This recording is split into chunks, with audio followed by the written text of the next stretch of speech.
Chers amis, je ne sais pas comment vous avez vécu ces derniers jours saints. Ce qui nous est demandé est quand même très difficile, parce qu'il nous est demandé de vivre la joie très profonde du Jeudi Saint, où le Christ se donne en nourriture, et nous faisons mémoire chaque dimanche de ces merveilles.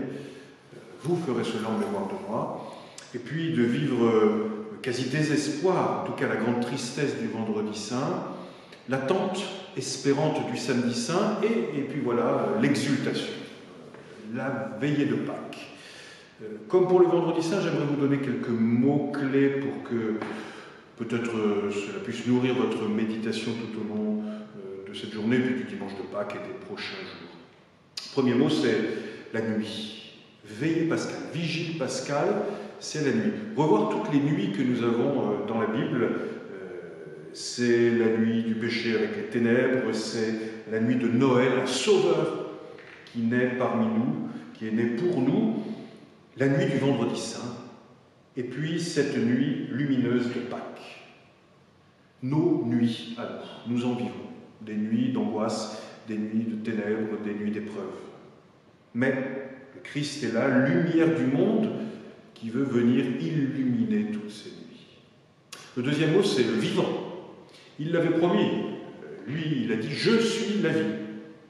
Ou il a dit « Je suis venu pour que tous les hommes aient la vie et qu'il l'ait en abondance ». Il est ce vivant, et nous l'entendrons le jour de Pâques. Pourquoi cherchez-vous parmi les morts celui qui est vivant?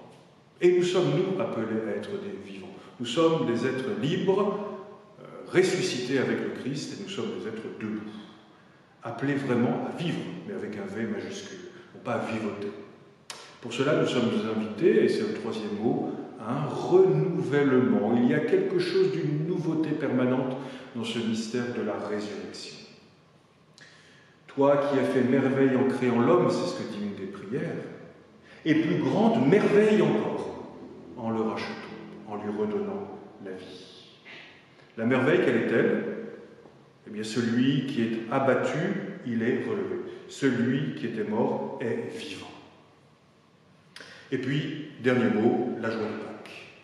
Et dans la liturgie, cela s'exprime par un mot que l'on chante dès le début de la célébration, exultet. Exultet. Cette joie, on ne chante pas encore ce mot dont nous nous sommes privés pendant 40 jours et qui a été le jeu le plus difficile, j'espère. Mais nous allons le retrouver dans quelques moments. Mais en tout cas, il y a cette annonce de la Pâque.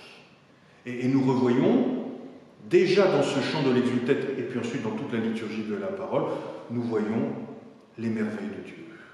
Nous voyons comment Dieu a accompagné son peuple, comment il a choisi son peuple, l'a accompagné, lui a donné vie, a fait alliance avec lui, parce qu'il veut que nous soyons son peuple, et qu'il soit notre Dieu, pour que cette alliance, elle soit pérenne.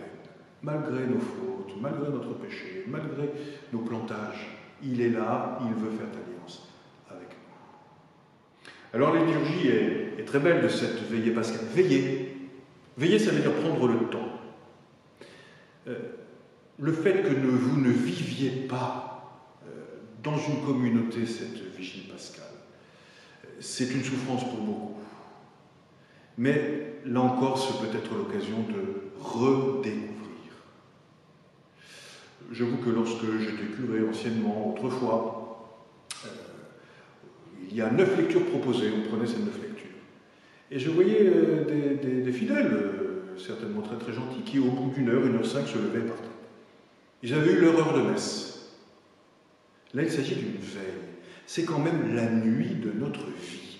C'est la nuit où le Christ ressuscite et qui nous ressuscite avec lui. En fait, on devrait célébrer toute la nuit. On devrait être dans une joie profonde à ne pas regarder sa montre.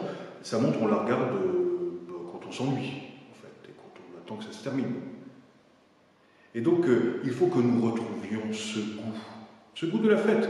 Peut-être que nous avons à revoir aussi la qualité de nos liturgies pour qu'elles soient plus festives, plus joyeuses. Mais en tout cas, il nous est donné soit de vivre, et peut-être que là encore vous regarderez une vigile pascale à la télévision ou sur des médias, soit de vivre en famille, et nous vous le proposons, le diocèse vous le propose, et vous trouverez ça sur la page Facebook de la cathédrale Saint-Jean-Baptiste de Lyon, que vous pouvez consulter sans être inscrit, où cela vous renvoie à une liturgie qu'on appelle domestique. Vivre un temps en communauté, en famille, ou même un temps seul, si nous vivons seuls, avec la parole de Dieu, et fort de cela, avec ce que j'ai entendu de ces merveilles de Dieu, avec cette parole qui me nourrit, je peux professer la foi, et je peux redire les merveilles de Dieu, et lui présenter le monde entier. Donc, le feu nouveau, cette lumière qui jaillit dans les ténèbres, et vous vous rappelez, c'est Gilles Pascal où toutes ces petites bougies s'illuminent alors que nos lumières artificielles sont encore éteintes, à la lumière du cierge pascal, cette colonne de cire qui manifeste le Christ lumière, et puis cette longue liturgie de la parole. Et fort de cela, parce que nous sommes enracinés dans la parole de Dieu, eh bien nous redisons notre foi, nous renouvelons les promesses de notre baptême. L'occasion nous est donnée certainement de rendre grâce pour ceux qui ont permis que nous soyons baptisés. Essentiellement nos parents, puis notre parrain, notre marraine, peut-être d'autres personnes, de faire mémoire et de dire merci au fond de notre cœur. Ils ont pris cet engagement. La plupart d'entre nous, nous étions bébés, et ils nous ont fait ce cadeau essentiel. Donc, dans le tréfonds de notre cœur, de leur dire merci. Et puis nous pensons aux catéchumènes, bien sûr. Ils espéraient tous être baptisés dans la nuit de Pâques 2020. Ils seront baptisés un peu plus tard, le plus vite possible, nous l'espérons. En tout cas, nous les portons dans notre cœur pour que leur désir soit toujours aussi fort, mais pour que nous soyons renouvelés dans notre propre désir d'appartenir au Christ. Et ces promesses baptismales, elles nous portent, elles nous envoient à l'Eucharistie, et recevoir ce pain nouveau. Renouvellement. Nous sommes renouvelés, nous avons été renouvelés dans l'eau du baptême. Chaque jour, nous demandons au Seigneur de nous renouveler. Il le dit lui-même, voici que je fais toutes choses nouvelles. Et nous allons recevoir ce pain nouveau pour que nous continuions la route. Dernière chose, puisque j'en ai parlé au début, on a jeûné pendant 40 jours de ce mot si important parce qu'il exprime tout ce qu'il y a dans notre cœur d'exultation, de louange, de reconnaissance, qu'est ce mot Alléluia. Alors si nous ne pouvons pas participer à la veillée pascale, nous pouvons chanter des Alléluia. Et de la même manière que beaucoup d'entre nous, à 20h, nous ouvrons les fenêtres pour applaudir et remercier ainsi les soignants, ce qui est une très bonne chose, et tous ceux qui se mettent au service. Pourquoi samedi soir, ce soir, dans la nuit de Pâques, nous n'ouvririons pas nos fenêtres pour chanter des Alléluia? Bonne fête de Pâques.